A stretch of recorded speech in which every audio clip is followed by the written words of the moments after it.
नमस्कार, मैं हूं यश खुराना। स्वागत है आपका हमारे खास कार्यक्रम बोलिए विधायक जी में। हिमाचल प्रदेश में विधानसभा चुनाव की घड़ी जैसे जैसे नजदीक आ रही है, वैसे वैसे प्रदेश में सियासी पारा भी चढ़ने लगा है, जिसके तहत तमाम दल और नेताओं ने अपनी कमर कसनी भी शुरू कर दी है। बेशक साल के आखिर में चुनाव होने हैं, लेकिन राजनीतिक गलियारों में चुनावी तैयारियों की सुगबुगाहट साफ देखी जा सकती है। ऐसे में आज हम जानने की कोशिश करेंगे, क्या चुनावी मुद्दे बदल गए हैं या फिर जनता से वही पुराने वादे किए जाएंगे। ऐसे में अब जनता खुद पूछेगी अपने विधायक से कि 5 साल में कितना काम किया और कितना बाकी है। इसके लिए मंच होगा हमारा। जी हां, स्वागत है हमारे इस खास कार्यक्रम बोलिए विधायक जी में। इस कार्यक्रम के जरिए हम न सिर्फ आपके विधायक के किए कामों का लेखा जोखा सबके सामने रखेंगे, बल्कि खुद विधायक जी भी इस कार्यक्रम में जुड़ेंगे। तो चलिए शुरू करते हैं हमारा खास कार्यक्रम बोलिए विधायक जी।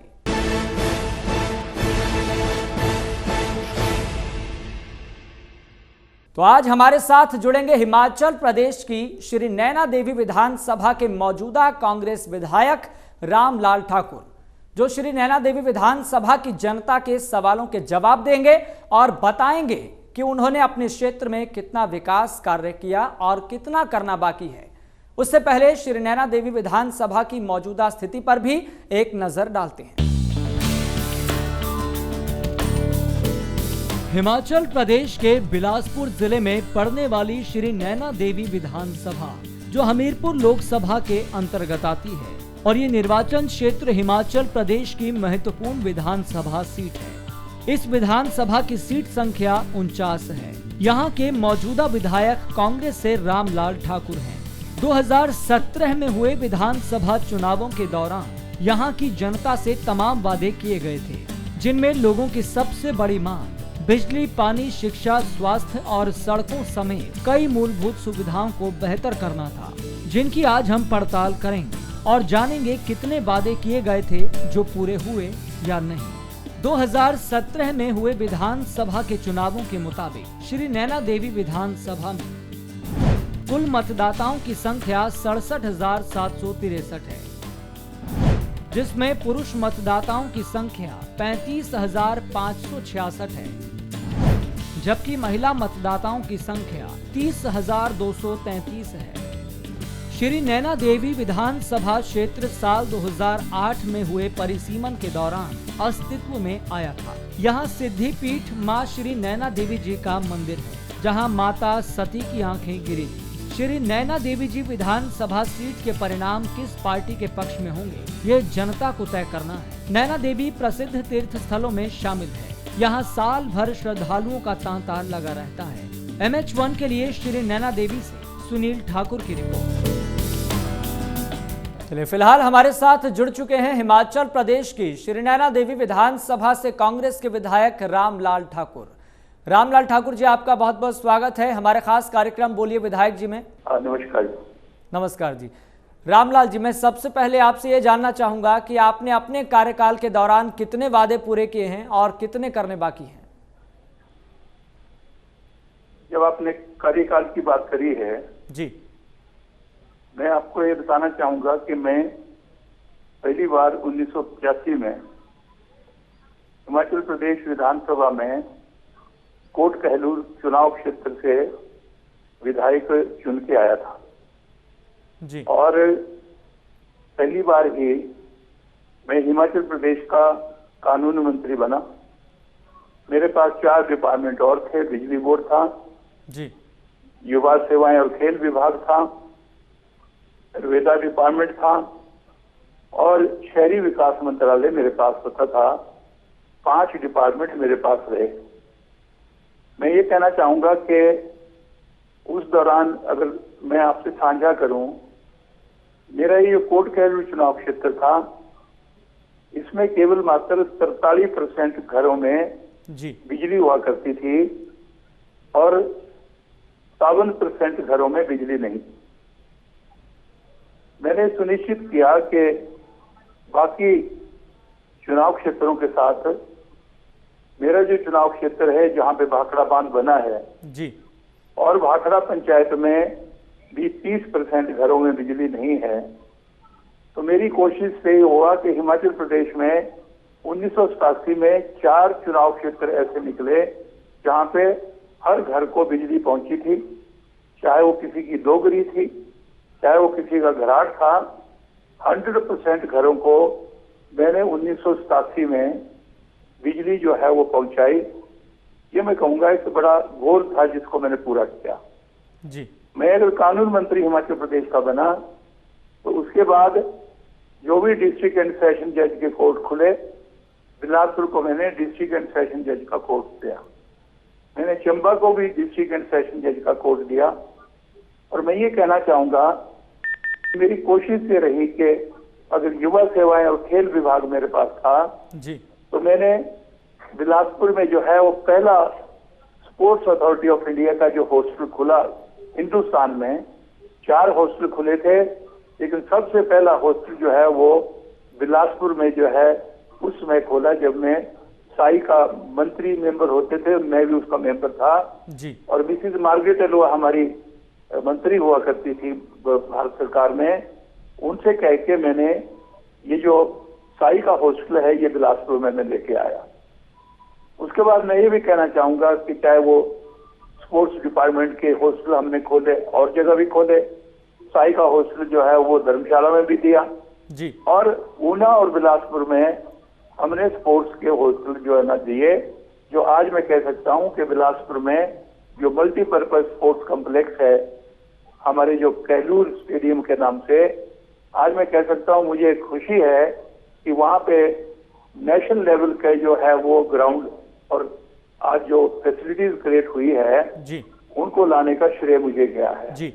रामलाल जी, उसके बाद मैं जी, ये भी कहना रामलाल जी, चाहूंगा कि मेरे आप बात शिक्षा कंटिन्यू संस्थान जरूर कम हुआ कीजिएगा करते थे। जी, रामलाल जी, आप बात और मैं कंटिन्यू ये जरूर कह सकता कीजिएगा, हूं कि आज लेकिन यहाँ तक पर मैं एक आपसे सवाल पूछना चाहता मुख्यमंत्री हूँ। बनने के बाद हमारे इस चुनाव क्षेत्र में मैंने 86 प्राइमरी स्कूल खोले ताकि प्राइमरी स्कूल के बच्चों को दूर न जाना पड़े।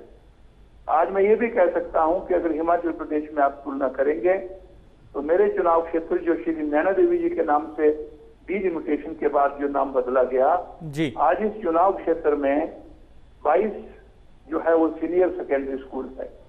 यहाँ पे हाई स्कूल और मिडिल स्कूल जहाँ पे हो सकते थे वो हमने दिए हैं। आज मैं ये भी कहना चाहूंगा कि मेरे चुनाव क्षेत्र में 2 डिग्री कॉलेज, एक मैंने जुखाड़ा दामे घाटी में खोला और दूसरा डिग्री कॉलेज गवर्नमेंट का नैना देवी में खोला। मेरे चुनाव क्षेत्र में 3 ITI खुली, वो ITI है वो हमारे स्वार घाट में, एक श्री नैना देवी में और एक लाड़ा घाट में। वो भी लास्ट में वीरभद्र सिंह जी ने जो अनाउंसमेंट करी थी और सैंक्शन हुआ था ये ITI। मुझे इस बात की हैरानी है कि इस सरकार को बने हुए को 4.5 साल हो गए, अब चुनाव अगला आने वाला है, तो अब 4.5 सालों के बाद वो जो लाड़ा घाट जो ITI है अब उसका शुभारंभ मुख्यमंत्री जी ने आज जो है कुछ दिन पहले किया है। मैं इतना भी कहना चाहूंगा कि मेरे मंत्री बनने के बाद मैंने बिलासपुर में चंगर एरिया स्कीम दी। जी रामलाल जी, मैं आपसे एक और ये सवाल पूछना चाहूंगा, क्योंकि आप कई विभागों के मंत्री रहे हैं, आपने मंत्री रहते हुए कई काम किए हैं जो आपने गिनवाए, लेकिन बीते 4 से 4.5 साल में जो आपने वर्तमान परिदृश्य में काम किए हैं उसके बारे में भी आप लिस्ट बता दीजिए।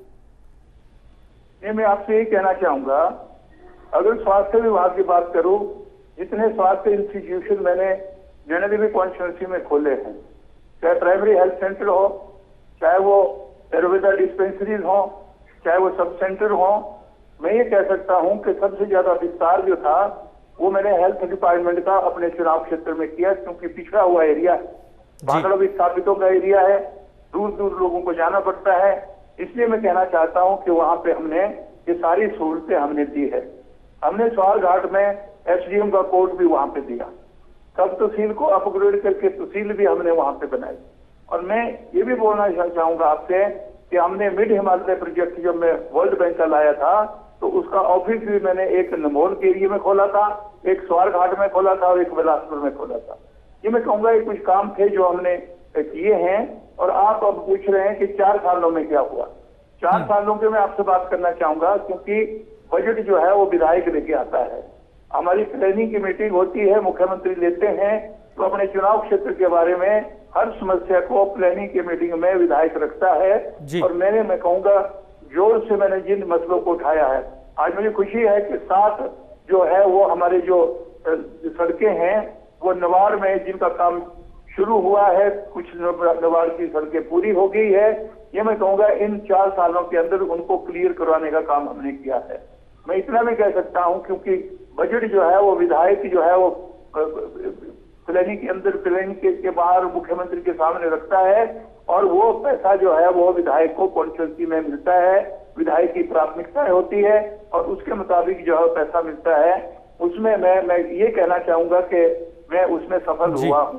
दामी घाटी की योजना, सिंचाई की 2 योजनाएं मैंने बनाई है ताकि दामी घाटी में जो है वो पानी आ सके।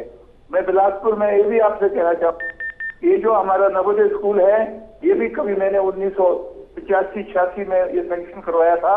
बिल्डिंग भी मैंने बनाई, सारा कुछ हुआ। जब वो बिल्डिंग बन के तैयार हो गई तो सरकार बदली और उसका जो है वो जो उद्घाटन है, फाउंडेशन स्टोन तो हमने रखा भी नहीं। मैं मंत्री हुआ करता था, मैंने कहा ये काम करके जो हमने काम कर दिया, जब स्कूल पूरा होगा नवोदय स्कूल, आज मैं कह सकता हूँ हिमाचल प्रदेश के जो बेस्ट स्कूल है उनमें से हमारा कोठीपुरा का स्कूल है। आज कोठीपुरा के जो लोग बात करते हैं कि जी यहाँ पे एम्स खुल गया, ये मैं कहूंगा कि एम्स तब खुला जब दिल्ली में कांग्रेस पार्टी की सरकार थी। डॉक्टर मनमोहन सिंह हमारे प्रधानमंत्री होते थे, गुलाम नबी आजाद हमारे स्वास्थ्य मंत्री हुआ करते थे। वहां पे सिद्धांतिक तौर से फैसला हुआ था कि हर राज्य में जो है नेशनल इंस्टीट्यूट होने चाहिए और उसी में फैसला था कि ये हिमाचल प्रदेश को जो है वो ये जो एम्स का हॉस्पिटल है ये खुलना चाहिए। और मैं ये भी कह सकता हूं कि अगर माननीय वीरभद्र सिंह हिमाचल प्रदेश के मुख्यमंत्री ना होते, मैं विधायक ही नहीं था, मैं प्लानिंग का चेयरमैन था, मैं 20 सूत्रीय कार्यक्रम का चेयरमैन था, मुझे कैबिनेट स्टेटस मुख्यमंत्री जी ने दिया था। तो मैं लेकिन रामलाल ठाकुर जी, आपके विधानसभा क्षेत्र की बात करें, हिमाचल प्रदेश में बिलासपुर सेंटर में, इसलिए हमारा हक बनता है। तो ये मैं एम्स जो है ये उस समय की सरकार और वीरभद्र सिंह ने कैबिनेट में फैसला किया कि एम्स बिलासपुर में खुलेगा। लेकिन रामलाल ठाकुर जी, जनता होती है वो अपने विधायक से, चाहे वो सत्ता पक्ष का विधायक हो या फिर विपक्षी दल का कोई विधायक हो, वो अपने विधानसभा क्षेत्र के विधायक से ये उम्मीद करती है कि बुनियादी मुद्दों पर भी काम हो, वो बहुत ज़रूरी है। तो नैना देवी विधानसभा के लोग बिजली और पीने के पानी की किल्लत से जूझ रहे हैं, जिसकी वजह से लोगों को खासी परेशानियों का भी सामना करना पड़ रहा है। इस पर आप क्या कहना चाहेंगे? मैं आपसे ये कहना चाहूंगा कि जितनी भी पीने के पानी की स्कीमें जी, आज भले ही सरकार JJM की बात कर रहे हैं, भले सरकार कह रही है कि प्रधानमंत्री ने हर घर को नलका देने की बात कही है, तो मैं ये कह सकता हूं कि आज की तारीख में जितनी स्कीमें बनी है वो रामलाल ठाकुर के मंत्री बनने के बाद बनी है। छोटी छोटी 2 स्कीमें थी जो पहले बनी थी, या छोटी स्कीमें जो थी वो ब्लॉक के माध्यम से बनी थी। बाकी बड़ी बड़ी स्कीमें सारी जितनी है वो तब बनी जब मैं विधायक बना। और अब की बार भी मैं कहना चाहता हूं कि जिन स्कीमों के ऊपर काम चला है वो मेरे इस समय में जो है वो, चाहे मैं विपक्ष का विधायक हूं, हमने उससे कोई कंप्रोमाइज नहीं किया है और आज वो पानी जो है वो लोगों को मिल रहा है। लेकिन हैरानी की बात यह है कि जब हम JJM की बात कर रहे हैं, जब हम पाइपें देने की बात कर रहे हैं, आज की सरकार, मैं कह सकता हूं कि सरकार जो है वो पानी के स्रोत जो है वो बढ़ा नहीं सकी, नई स्कीमें ला नहीं सकी और वो पुरानी स्कीमों में पाइपें जोड़ के जो है वो हर घर को नलका देने की बात कर रहे हैं। लेकिन आज गर्मियों के दिनों में हाहाकार मची है। मैं अपने चुनाव क्षेत्र में ज्यादातर, मैं आज गर्मियों के दिनों में चुनाव क्षेत्र में हूँ जहाँ पे लोगों को पानी नहीं मिल रहा है और हमने हैंडपंप भी लगवाए और जो स्कीमें बनाई है उनसे कोशिश करी है हमने कि भाई चाहे नैना देवी की स्कीम है, उस स्कीम से भी मैंने पानी जो है वो छोटी स्कीमों में डाला है जहाँ पे दिक्कत आ रही है। आज पानी की समस्या जो है वो ज्यादा है और मैं ये कह सकता हूँ जी कि इस सरकार ने अभी तक अगर देखा जाए तो हमारे इलाका में, क्योंकि जो विधायक कर सकता था मैंने किया है, लेकिन सरकार की ओर से अगर देखा जाए हमारे जैसे 50 बेड हॉस्पिटल है जो मैंने सैंक्शन करवाए थे जब वीरभद्र सिंह मुख्यमंत्री, 50 बेड का हॉस्पिटल श्री नैना देवी जी में तोड़ाया था जी। आज कारण क्या है कि 4 साल हो गए, 4.5 साल, 5वां साल आने वाला है, अब 5 साल में अब उसका जो है वो बिल्डिंग का काम 50 बेड का अब शुरू हुआ है जी। लेकिन हाल में हमने जी जो है वो 50 बेड हॉस्पिटल दिया है, लेकिन 50 बेड हॉस्पिटल भी आज वहां पे एक कमरा नहीं जोड़ा इस सरकार ने। वो जो बिल्डिंग है वो तब बनी थी जब मैं स्वास्थ्य मंत्री होता था और कम्युनिटी सेंटर वहां पे होता था। उसी बिल्डिंग में 50 बेड हॉस्पिटल की घोषणा कर दी, उद्घाटन भी हो गया। आज की तारीख में ना कोई उपकरण, लेकिन आपके ही क्षेत्र के कुछ लोगों ने और भी समस्याएं रखी हैं अलग अलग मुद्दों को लेकर। जी, आपके ही क्षेत्र के लोगों ने कुछ और भी समस्याएं रखी है। एक निवासी ने ये तक कहा है कि इलाके में स्वास्थ्य सेवाओं का काफी अभाव देखने को मिल रहा है, जिसे दुरुस्त किया जाना चाहिए ताकि लोगों को इलाज के लिए दूर दराज के इलाकों में ना जाना पड़े, उनको अपने क्षेत्र में ही इलाज मिल जाए। इस पर आपका क्या कहना है? मैं ये कह रहा हूं कि साथ में हमारे पंजाब लगता है जी। जो मेरे निचले एरिया के लोग हैं, अगर छोटी सी बीमारी भी है तो उनको या तो नंगल जाना पड़ता है या उनको अनंतपुर साहब में जाना पड़ता है या जाके रोपड़ में जाते हैं और या चंडीगढ़ जाते हैं। मैं ये कहना चाहूंगा कि जब तक स्वास्थ्य सेवाएं हमारी जो है वो तंदुरुस्त नहीं होगी तब तक लोगों को इनका कोई फायदा नहीं है। डॉक्टर होने चाहिए, पैरामेडिकल स्टाफ होना चाहिए, वहां पे जो है उपकरण होने चाहिए, जहाँ पे एक्सरे प्लांट की जरूरत है मशीन, वो एक्सरे मशीन होनी चाहिए। हर जगह जो है वो कम्युनिटी हेल्थ सेंटर और प्राइमरी हेल्थ सेंटर में डेंटल हेल्थ सर्विसेज होनी चाहिए। इसलिए मैं कहना चाहूंगा जब तक जच्चे बच्चे का कार्यक्रम सही ढंग से न चल सके, क्योंकि पूरे हिंदुस्तान में जच्चे बच्चे का कार्यक्रम को आज का कार्यक्रम नहीं है, सेंट्रल गवर्नमेंट का कार्यक्रम है। ये उस समय का भी कार्यक्रम है जब मैं हिमाचल प्रदेश का स्वास्थ्य मंत्री होता था। लेकिन आज की तारीख ना महिलाओं को सुविधा मिल रही है ना बच्चों को सुविधा मिल रही है। तो सरकार को चाहिए कि कृपया करके इन सारी चीजों को ठीक करे और स्कूल जो है वो बिना स्टाफ के नहीं होने चाहिए। आपने अपने कार्यकाल में मंत्री रहते हुए आपने लिस्ट गिनवाई कि आपने क्या क्या काम किए हैं, लेकिन बात करें विधायक रहते हुए आपने प्रदेश के स्वास्थ्य मंत्री से कितनी दफा बातचीत की है स्वास्थ्य सेवाओं को लेकर या फिर और भी बुनियादी मुद्दों को लेकर कि क्षेत्र में ये होनी चाहिए, आप फंड दें, हम विकास करेंगे? आपने अपने पर्सनल लेवल पर कितनी दफा बातचीत की है? मैंने विधानसभा में, क्योंकि विधायक का कर्तव्य है जी कि अपने चुनाव क्षेत्र की समस्याओं को चाहे वो प्लानिंग की मीटिंग में रखे, चाहे मुख्यमंत्री से बात करे, चाहे स्वास्थ्य मंत्री से बात करे, लेकिन बड़ा फोरम है जब हमारा विधानसभा का सेशन होता है। आप रिकॉर्ड उठाएंगे, स्वास्थ्य सेवाओं के लिए हर सेशन में मैंने मसला उठाया है। मैंने नैना देवी जी का मसला उठाया है, जो गोंडल कम्युनिटी हेल्थ सेंटर है, मैंने उसकी बात कही है, मैंने डॉक्टर्स की बात करी है। लेकिन होता यह है सरकार कह रही है कि हमने डॉक्टर भर्ती कर लिए, लेकिन वो सिलेक्टेड जगह पे जाते हैं, दूर दराज के एरिया में नहीं जाते। और मेरे चुनाव क्षेत्र में जो है डॉक्टरों की कमी है, पैरामेडिकल स्टाफ की कमी है, उपकरणों की कमी है और कभी कभी दवाइयों की कमी होती है।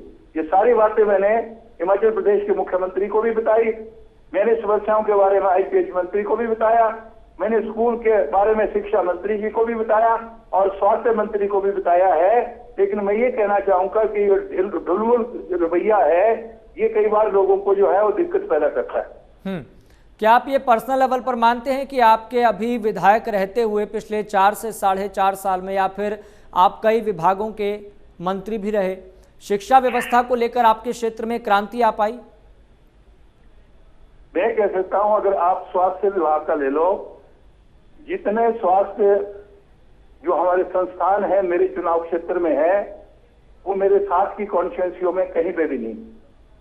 मैं अगर शिक्षा की बात करूं, जो स्कूल 10/2 के मैंने खोले हैं, वो शायद बहुत कम चुनाव क्षेत्र हैं जहां पे जितने मेरी कॉन्स्टिट्यूएंसी में खुले उतने स्कूल खुले हों जी। और मैं ये भी कह सकता हूं, मैं आयुर्वेदा मंत्री था तो मैंने जो है जो आयुर्वेदा डिस्पेंसरियां दी है, मैंने होम्योपैथी की डिस्पेंसरी भी दी है। वो मैं कहूंगा कि ये लोगों के लिए जो है वो उदाहरण है कि इतने काम जो है वो वहां पे हुए हैं। बिजली मैंने गांव में पहुंचाई, पानी मैंने घर घर को दिया है और सड़कें मैंने पहुंचाने का, जहां पे मैं कहूंगा 2 सड़कें हुआ करती थी मेरे 85 में एमएलए बनने से पहले। और आज मैं कह सकता हूं कि ऐसा कोई एरिया नहीं है जिस एरिया में हमारे को जो है वो मैंने वो सहूलतें नहीं दी है। और जो अगर देखा जाए, मैं आपसे एक बात और करना चाहूंगा, अभी 2 साल कोरोना रहा, कोरोना काल में मैं कह सकता हूं शायद मैं अकेला ऐसा विधायक होऊंगा पूरे हिंदुस्तान में जिसने अपने पॉकेट से जो है वो वहां पे जो थर्मल स्कैनर खरीदे और एक्सपोर्ट क्वालिटी के खरीदे, और मैं गांव में जाके मैंने 12-13 बार जो है वो अपनी कॉन्स्टिट्यूंसी को सैनिटाइज करा किया। सब डरते थे, लेकिन मैं तब भी जो है अपने साथियों के साथ जाके मैंने जो है ना कोरोना काल में लोगों की सेवा करी है। जो बाहर हमारे लोग फंसे थे उनको अपने पैसे के ऊपर कलकत्ता से भी लेके आया हूँ, भुवनेश्वर से भी मैं अपने उनके घरों में लेके आया हूँ। और मैं ये कह सकता हूँ कि सारा काम जो है ये लगन से होता है जी, और वो काम हमने किया है जी। रामलाल जी, बहुत बहुत शुक्रिया हमारे खास कार्यक्रम बोलिए विधायक जी में अपना कीमती समय देने के लिए, बातचीत करने के लिए। फिलहाल हमारे खास कार्यक्रम बोलिए विधायक जी में आज के लिए इतना ही। देश और दुनिया की तमाम बड़ी खबरें देखने के लिए आप देखते रहें MH1 प्राइम।